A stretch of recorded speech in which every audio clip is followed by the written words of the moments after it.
Oh man.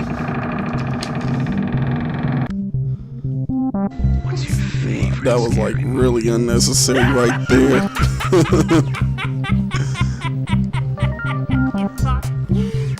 Ding ding ding ding ding. I don't know how many of you guys actually listen to that Ski Mask song on XXXTentacion's album. Like the members only stuff. But yeah, that was really unnecessary. I swear that he be doing some very unnecessary stuff sometimes. But it'd be hilarious though. It'd be so hilarious. I'm like, man, this dude Ski Mask be on something else. Oh man.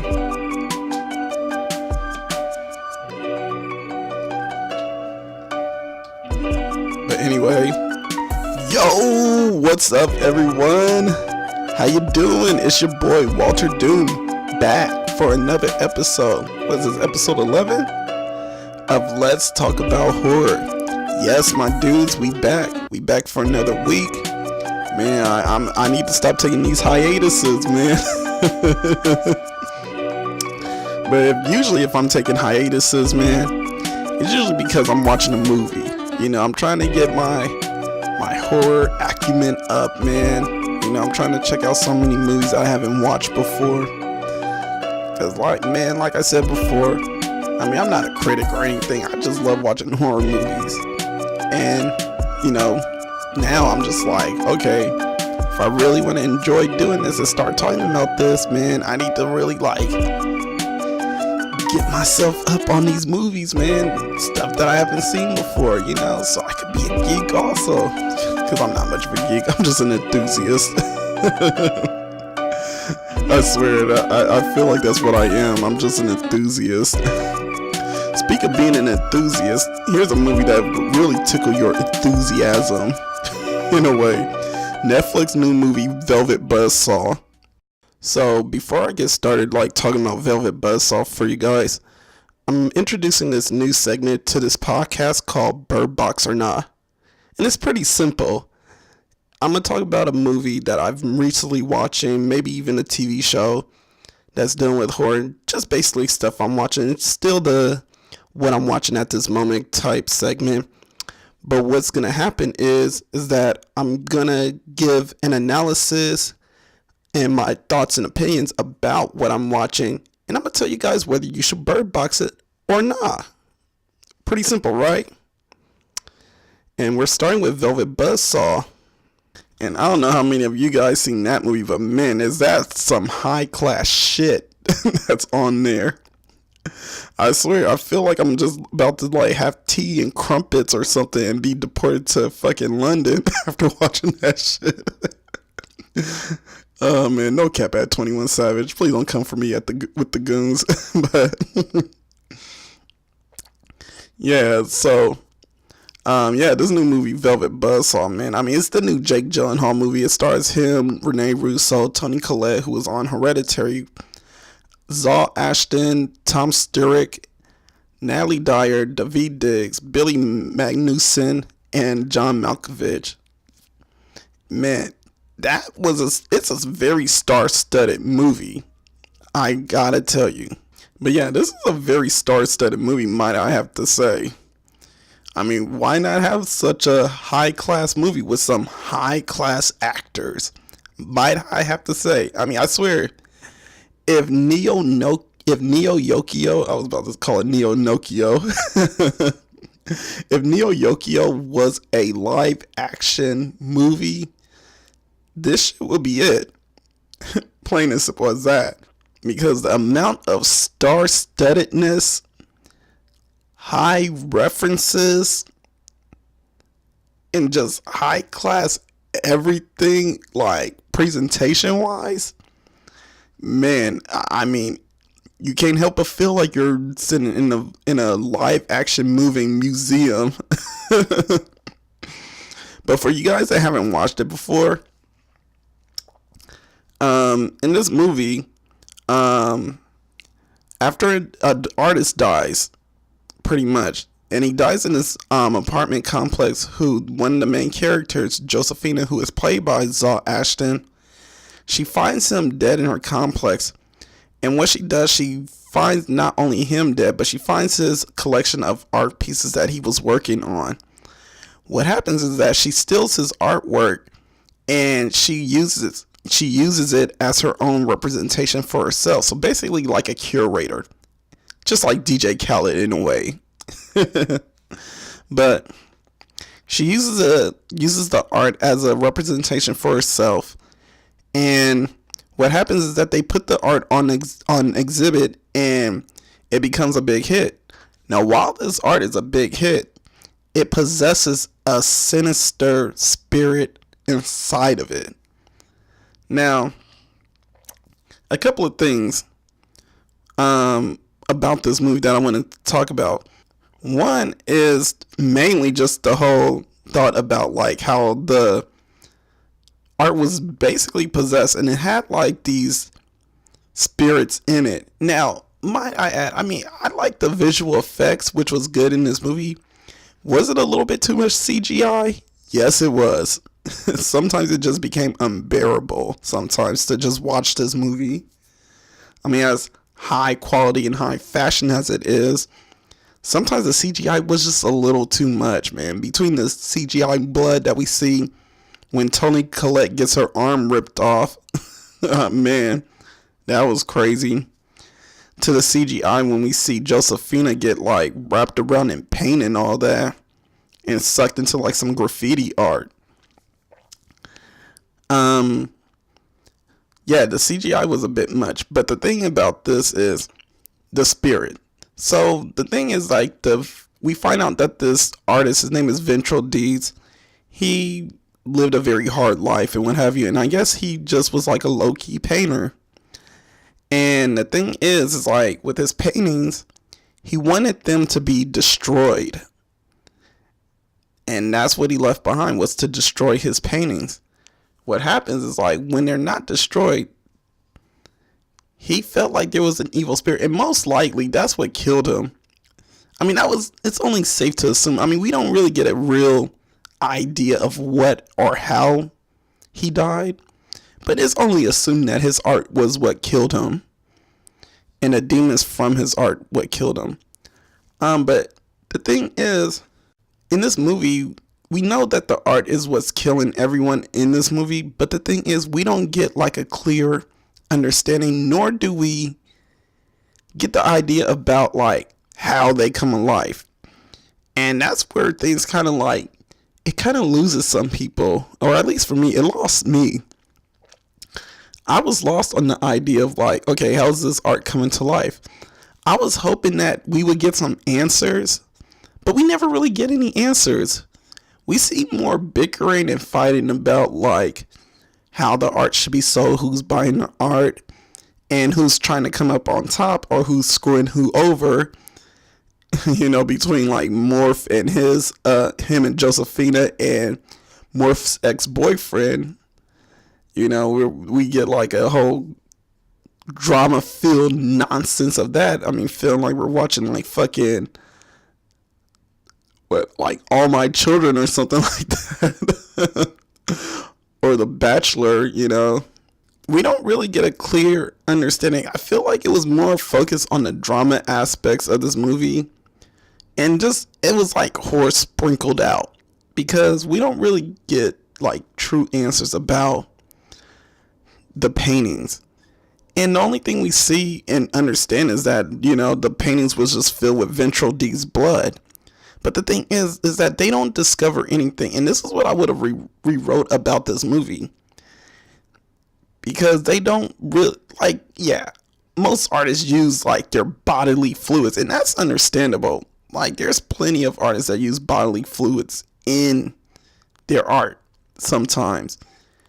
But that doesn't make your art come to life.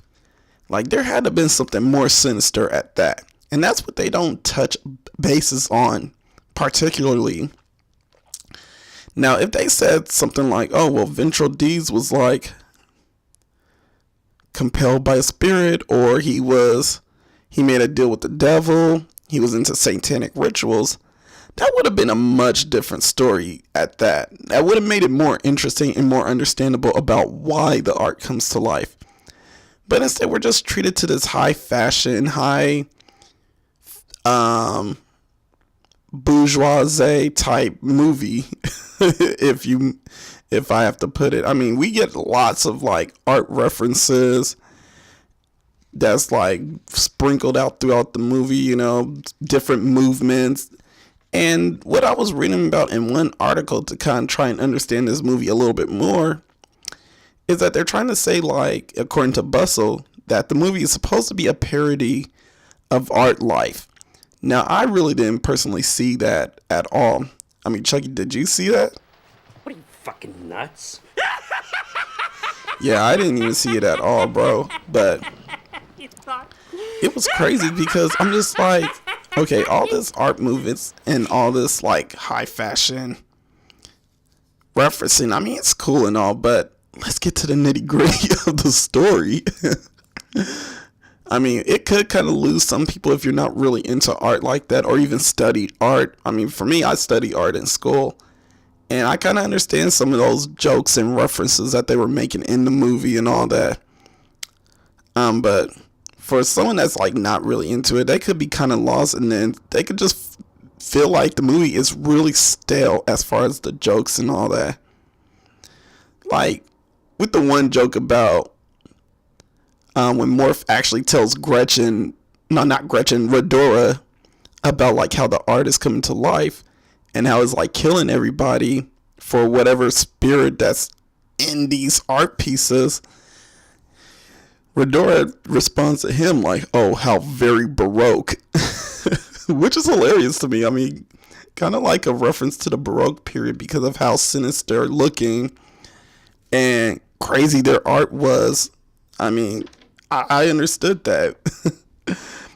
That was one thing that really like lived up to like a joke to me, but it could fall flat easily to someone else, I feel like.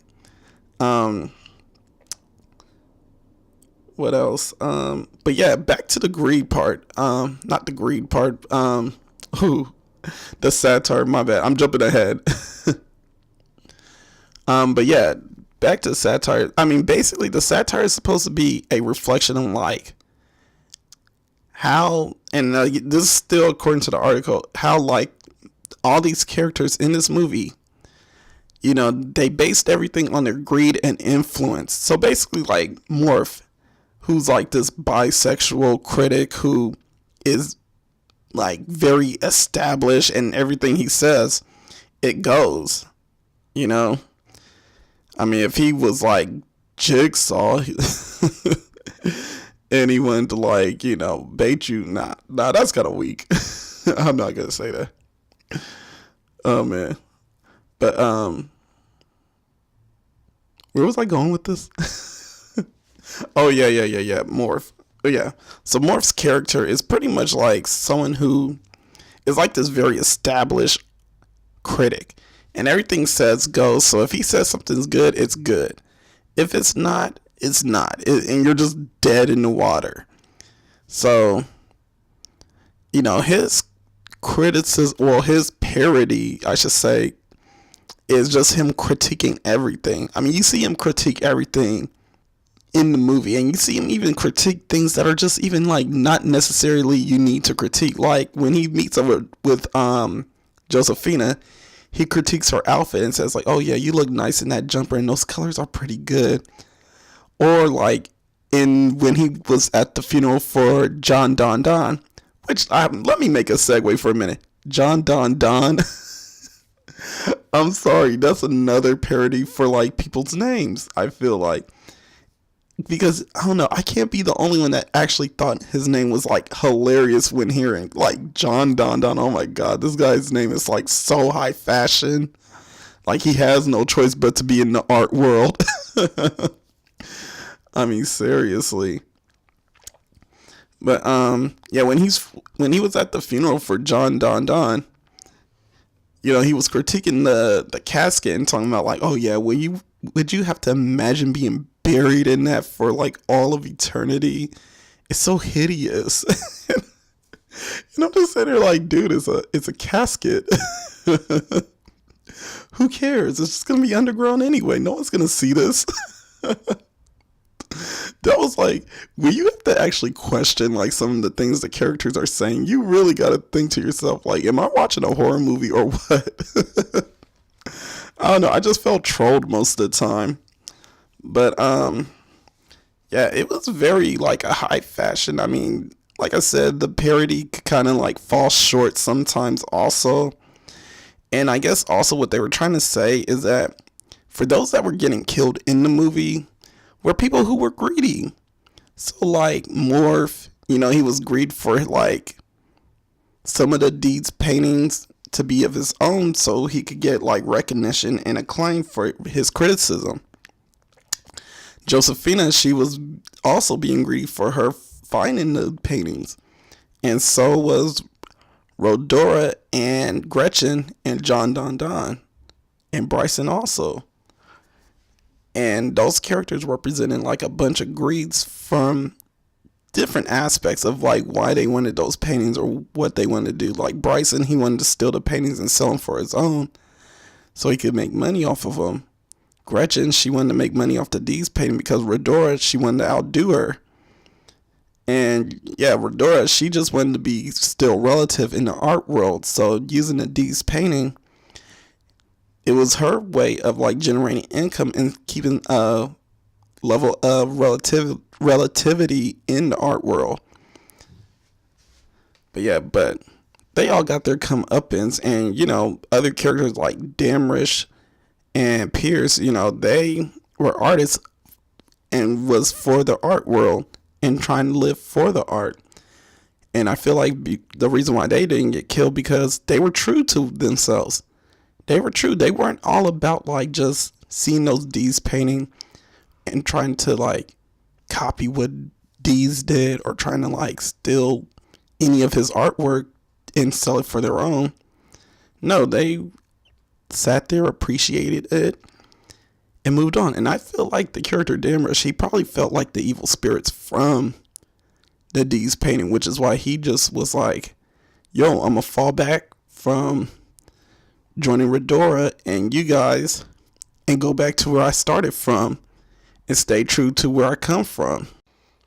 So as my final conclusion or expert thoughts per se, I'm gonna have to bird box this bullshit.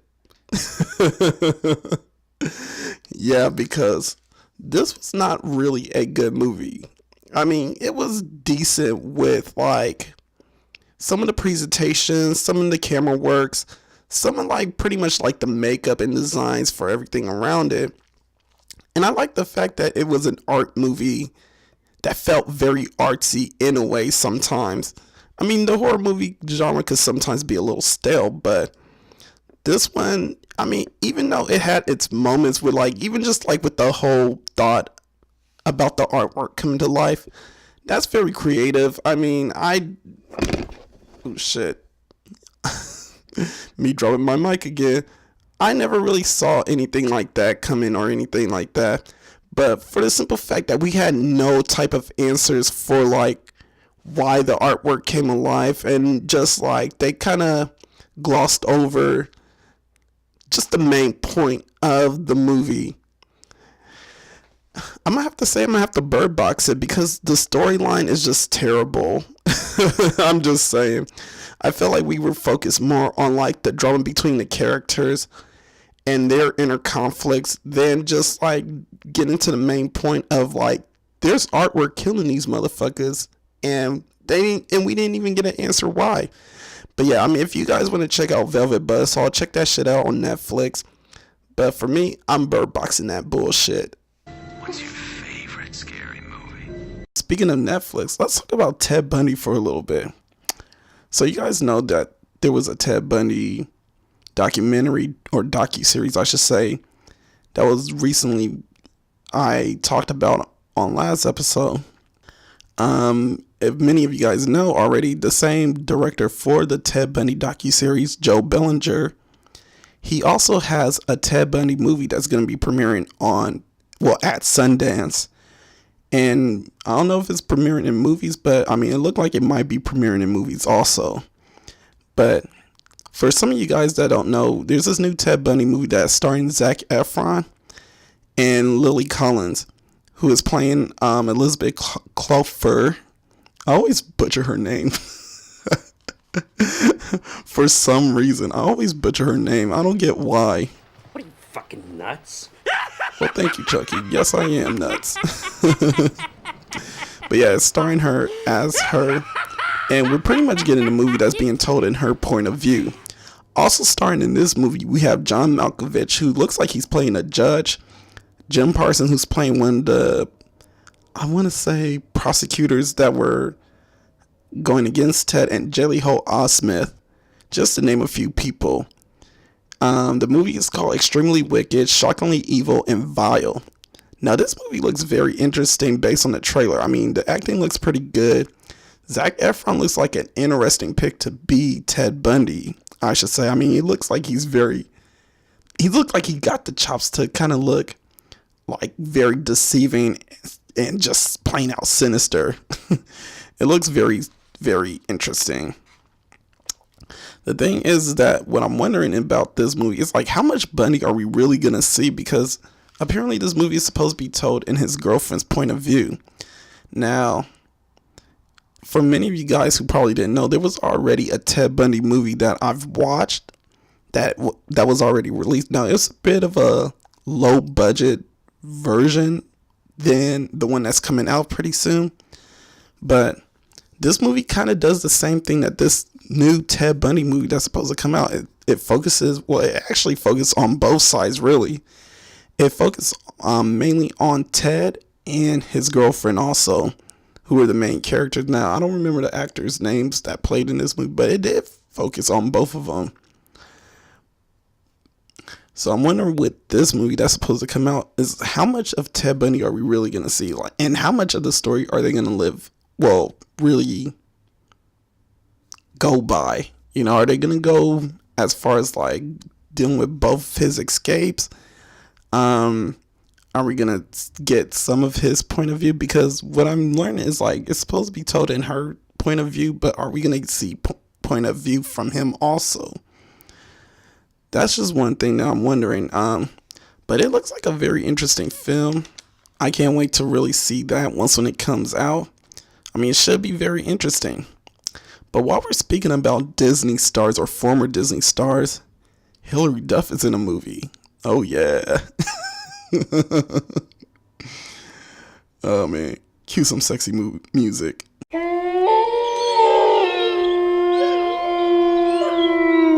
Or maybe we'll just use the wolf as just sexy noise. But anyway, Hilary Duff is going to be in a movie playing as Sharon Tate. And it's called The Haunting of Sharon Tate. And it's directed by Daniel Ferrans. I said Ferrans. And it's supposed to be released on April 5th, 2019 on theaters and on demand.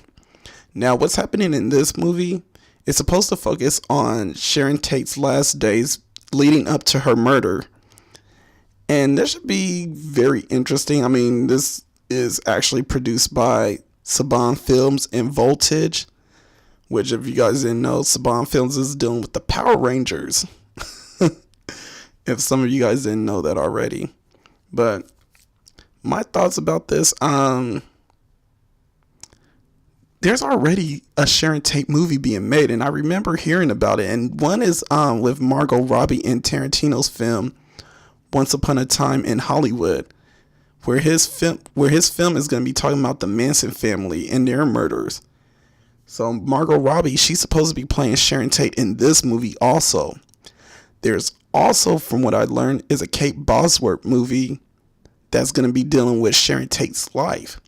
So, I mean, even though this movie is about to come out first, I don't know. I just feel like it's going to be Sharon Tate dragged out throughout most of the year if these movies are coming out this year. If they're not and they're coming out at separate times, we are Gucci, fam. We are definitely Gucci on that one. Another thing, because I was watching the trailer about this movie, I don't know if anybody noticed this, but I swear we did not see too much of like Hilary Duff giving any type of dialogues. We saw her doing more running and crying and shit. I mean, it was like she's just sitting there crying, whimpering and all that. And she's like, I gotta get away from them. This is a danger to me and my baby. All this other crying and running. And it's funny though, when she talks, I mean, I don't know if it's just me, but I still hear Lizzie McGuire. I mean, maybe just because it's just the way she talks and that's just her voice, but I can't help but still hear Lizzie McGuire.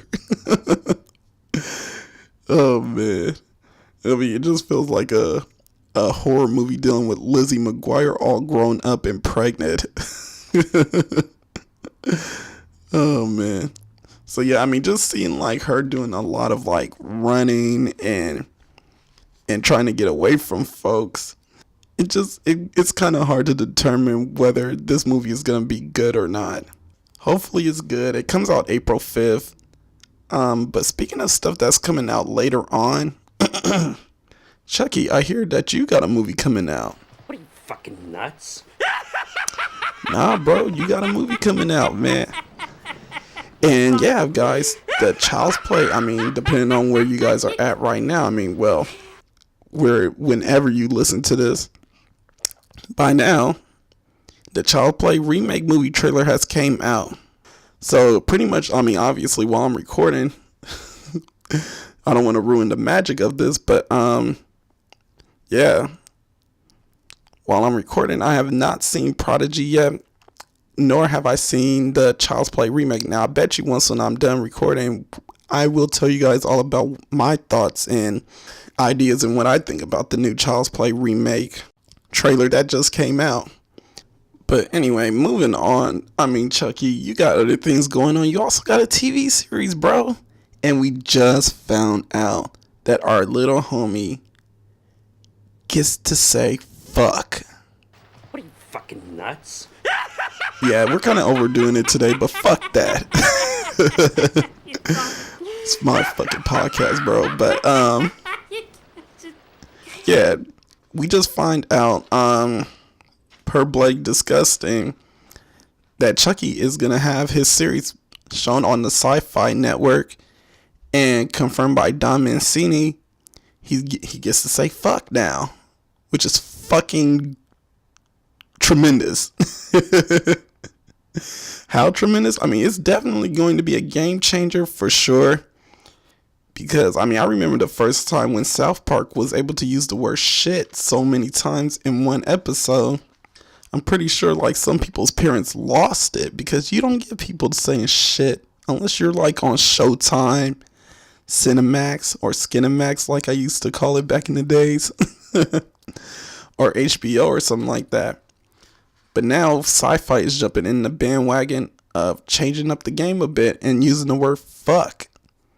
And this is great because now we don't get a toned down Chucky. And that was probably like mainly my worry about this series. Since it's going to television, I was worried that they might have to tone him down a bit. If it wasn't on anything like HBO or Cinemax, you know, I was more afraid like, hey, Chucky is not like anybody like household toy. You know, this dude smokes, fucks, and well, I wouldn't say he drinks, but I'll be just describing Charlie Sheen, bro. But you know, he has to say things like fuck. He's a foul-mouthed doll. I mean, it's like a South Park character, but in a doll form. Oh man. But yeah, I'm glad that is happening. And that is definitely going to be something interesting to see. Closing out on some of the news topics, Blumhouse is going to have, they're going to reinvent all the past Monster series, and Lee Whannell, who did Saw and Insidious, he is on board to deal with the first project, which is Invisible Man. other people that are involved with this project. It's supposed to be like Johnny Depp, Tom Cruise, Javier Bardem, and Russell Crowe. Yeah, I know I'm kind of rushing through this, but hey, I'm kind of going over the time a bit. We're not trying to have a real long one, and I'm not trying to like bore you guys. But yeah, that's gonna be interesting to see. Blumhouse also, speaking of them, we should be expecting them with Jordan Peele to come out with Us in March, who claims that this movie is gonna be more horror related, and that's gonna be awesome to hear and actually see.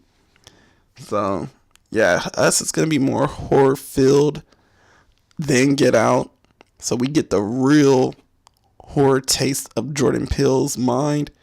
But we also get a taste of Jordan Peele's mind with this Twilight Zone show that's coming in April. And we get to see like a preview. Well, not really a preview, but we finally got to see like an advertisement during the Super Bowl. If you guys watched that boring game. But yeah, during that time, well, not during that time, when Twilight Zone finally premieres, it's gonna premiere with 2 episodes. So that should be great to see. You know, we get double the Jordan Peele episodes, and we won't have to be thirsty for the next one. If you guys didn't know, in this Twilight Zone series, which is like basically a remake from like the past Twilight Zone shows that came out in the early 60s and 70s and later on in like, I believe the 2000s or the 90s. It's going to be featuring like a lot of star-studded actors, especially those that appear in like horror shows and horror movies, like Tessa Farmiga, John Cho, Jacob Tremblay, Sanaa Lathan, and more. So this should definitely be something that's interesting to see. I can't wait till April comes. It's just going to be exciting to see like Jordan Peele show, Hilary Duff like running as Sharon Tate. Oh man. And yeah, I mean that's pretty much it. I mean, yeah, by then Us would have came out already, and that should be exciting to see also. But anyway, now that we talked about like all the news and talking about Blumhouse, we're still gonna stick on the topic of Blumhouse. We're gonna take a quick break, and I'm gonna talk about Down. That is from the Into the Dark series that premieres on Hulu. Red rum. Red rum. Red rum. Red rum. Red rum. Man, y'all should call your boy Nostradamus or Nostradoom. Oh man, because your boy called it. Didn't your boy fucking called it? Man, if y'all watch that movie Down, I already told you guys last episode, it was gonna do with something with stalking. And sure enough, that's what it was. It was. Now, you know what? Let me tell you something. And you guys should know this is spoilers all the time in this show. I mean, this should be nothing new. But I didn't see him coming out as a security guard. Honestly speaking. Yeah, that part was crazy to me. I didn't even see that coming at all. I literally thought like, oh, yeah, he's gonna be stuck in the elevator with her. I'm pretty sure he's gonna be stalking her. And I'm pretty sure he works in the same building as her, which he did, but he worked as a security guard. I didn't see that coming at all. I mean, seriously, but this is probably one of Hulu's best ones for the start of the year. For the start of the year, I should say. And I'm in the ranking system, as you guys know, I'm ranking like all the Into the Dark series, you know, as they come out each month. This one is probably like the third best on my list, rankings wise, on how I scored it out and everything. And I'm gonna share with you guys, like, as you know, my rankings and everything. And I mean, it goes like this. I mean, you guys know I rank everything from acting, storyline, lighting and contrast, and gore and body count. So acting, let's start with that first. Acting got a 4 out of 5 with me. And that's because I mean, the acting wasn't that bad, to be honest. The both characters showed very large range in their acting. I mean, seriously. They both showed some very large range of emotions to where I was just like believing and eating almost everything that the characters were saying. I mean, especially with Guy, who was Guy. I mean, he wasn't no guy after after we found out how much he was stalking her. But yeah, with Guy, you know, when he was like telling the story and all that, I mean, the acting was pretty decent. With Jennifer, I mean, we pretty much like she was a good actress, but you could tell like she was of a different ethnicity that they were trying to portray in the movie. I mean, her name was Jennifer Roberts, but the character's name, well, the actress, I think her name was, if I could remember, it's like Natalie Martinez. And yeah, her accent was definitely showing in some of the scenes, especially when she was like confronting Guy. Her accent was really like really coming into the scene. But yeah, I mean, overall, the acting did deserve a 4 because I didn't know what to expect. I mean, I knew they were going to get stuck in the elevator. And yeah, the elevator thing is still kind of like the storyline that really just was not the greatest for me. I mean, even now, that with the storyline, that got a 3 out of 5 for me. And I was just like, you know, I'm not really sold on that whole being stuck in the elevator. Now, for the simple fact that the twist of the whole, he was actually a security guard, that really got me. But after that, I mean, you know, after we learn about that he's not the security guard and she breaks the key and they get stuck in the elevator even more, the story kind of dies out for a little bit until like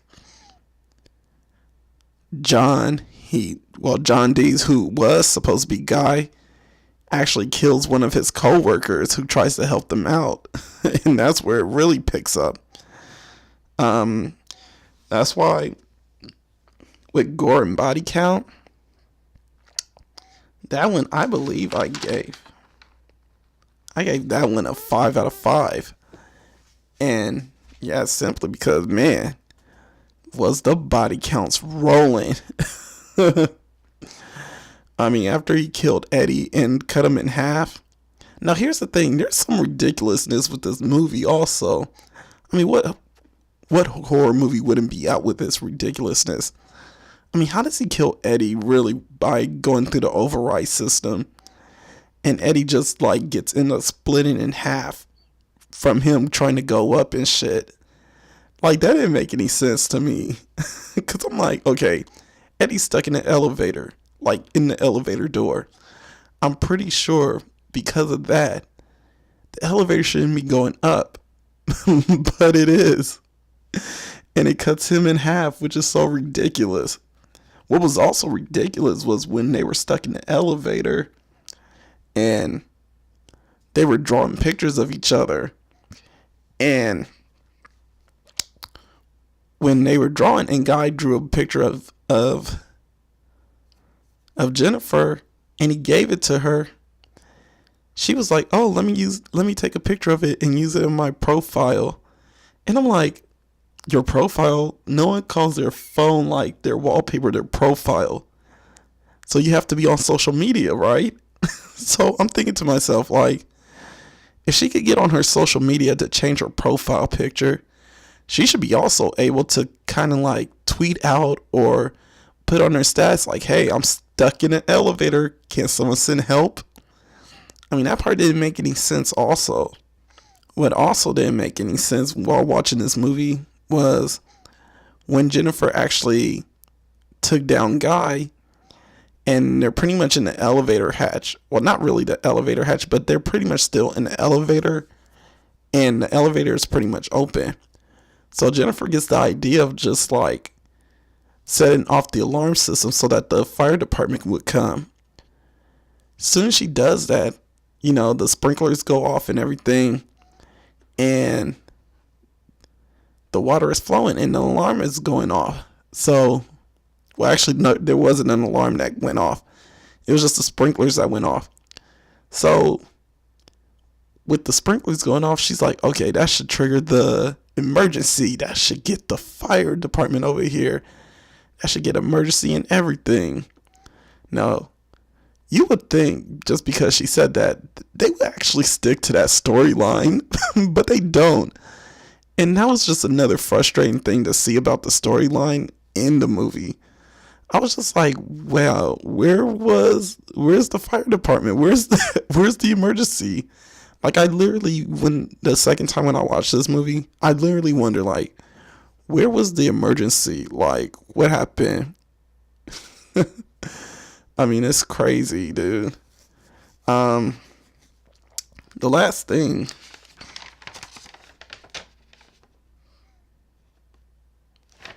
I gave contrast and lighting a 4 out of 5, and it's mainly because of like the way the characters are kind of highlighted throughout the movie, like the contrast. And what they do highlight most with these characters is the movement of their eyes and how they use their eyes. And that shows like a very most important thing for this movie. The one thing that I noticed during my second watch of this was like the movement of the eyes. Now, if anything, because this movie is about lying. I don't know how many of you guys believe in like, you know, the eyes tell the truth or the eyes show that you're lying. You know, there's a thing where like people kind of believe like if you're looking towards the left, you're actually telling the truth. If you're looking to the right, you're telling a lie. Now, I was using this method while watching this movie, and I noticed with some of the characters, they actually use that method. So, I don't know if this is like something on purpose or if it was like, you know, something that they were doing while saying their lines. I'm pretty sure it was on purpose. But if you guys notice, like, when you look at the characters and they talk, look at their eye movement, especially if they're like telling the truth or telling a lie. So like when Guy was talking about his sexual experience and what have you, and you know that experience ended up being real tragic, you would notice like he switches between his left and the right. So when he starts his story off, you would notice like his eyes is going to the left. No, his eyes is going to the right a lot. I'm sorry. His eyes is going to the right a lot, just trying to make up stuff. But when he starts getting to the point where like it deals with like the accident and kind of like the realism of like what happened, you will see him looking towards the left, and he's kind of like trying to fight against like trying to remember that moment, that night, because that's a night that still haunts him and kind of like changed his whole like life right after, you know, from what it was, because he was this like big success dude in his company, and then now all of a sudden now he's just a security guard. Man. But yeah, you can also see it in Jennifer's eyes also when she's trying to get away from him, actually, when she actually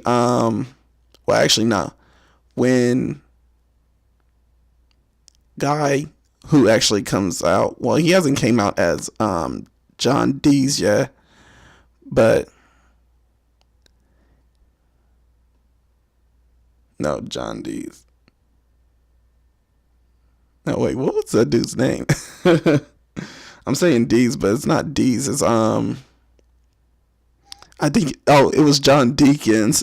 That was another thing. I'm mixing that movie back with fucking Velvet Buzzsaw. But yeah, it was John Dinkins.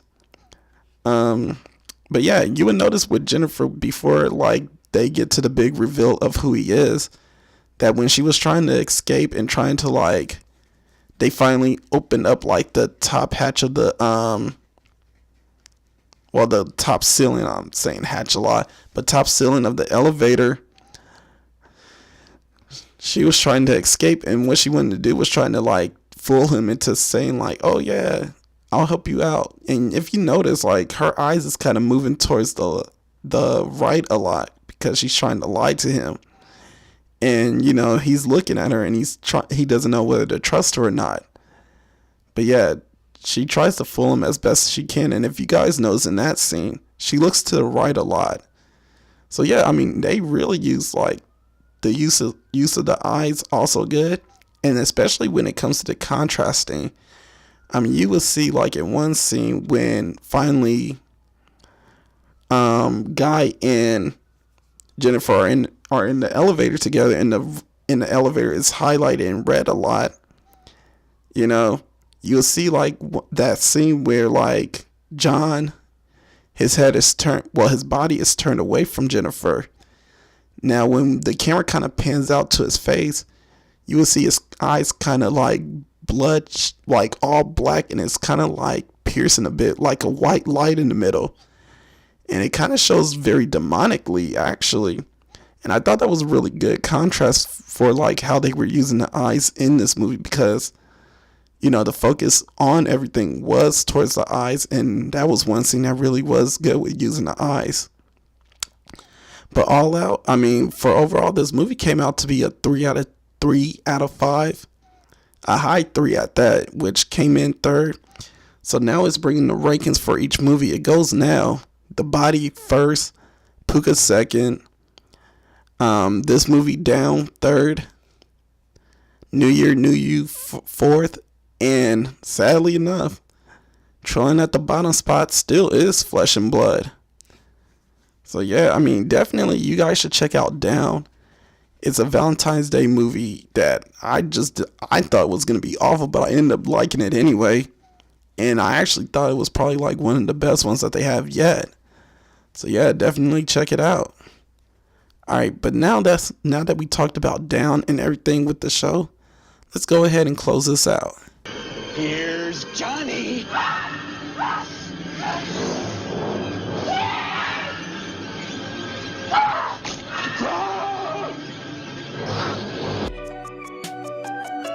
Alright guys, so we are definitely at the end of the show, and you know what time it is. So this week we're going to talk about our meme of the week. And this week's meme of the week is two things. One is a collection of all the 21 Savage memes. Now, I don't know if you guys know about this, but the rapper 21 Savage, if you guys listen to his music, he just got deported from ICE because his visa expired now. No one knew that this dude was actually from London. Everybody thought he was like a native Atlantean. Atlantean, but turns out he is not from the United States. He actually turned out to be from London, and his parents, I believe, is Haitian. So yeah, he was here when he was young, like I believe 13 years old or something like that, and his visa expired around that time or some time ago, and yeah, he pretty much got deported. And ever since then, I mean, there's all these memes that came about that are too hilarious. Oh my god. But yeah, I'm gonna just have that scrolling there for you. Also, another meme that was very funny to me that I was just like, man, if this happened, shit would be real. Is this meme about Chucky taking over the body of Jason? Now, can you imagine if that shit happens? That shit would be fucking insane. I mean, I don't know who would survive, because we all know about Chucky and the way he likes to strategize. I mean, as demonic and crazy as Chucky is, especially with the voodoo that he runs around with, or the voodoo powers that he knows, you know, to have him take the body of a brute force, we're all gonna be fucked. Oh man, yeah, so I just thought that was a good meme to also highlight out there. Also, the movie to watch for the week is actually surprisingly one that I didn't think that was also going to be good, but it actually turned out to be good anyway. It's Hellraiser Judgment, and that movie came out last year, and it's starring Damon Carney and Randy Wade, and it's on Netflix. You guys could definitely check it out on there. And in this movie, the brothers. Well, there's the brothers. I don't even know how I'm trying to. I'm so tired right now, guys. You don't even know. But it's these two brothers that are detectives, and they're hunting down this Ten Commandments killer.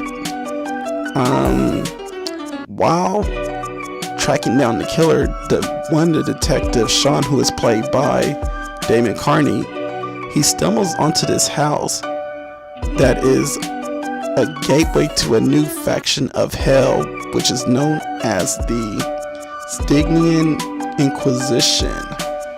And in this faction of hell they punish people who commit very violent crimes or sins.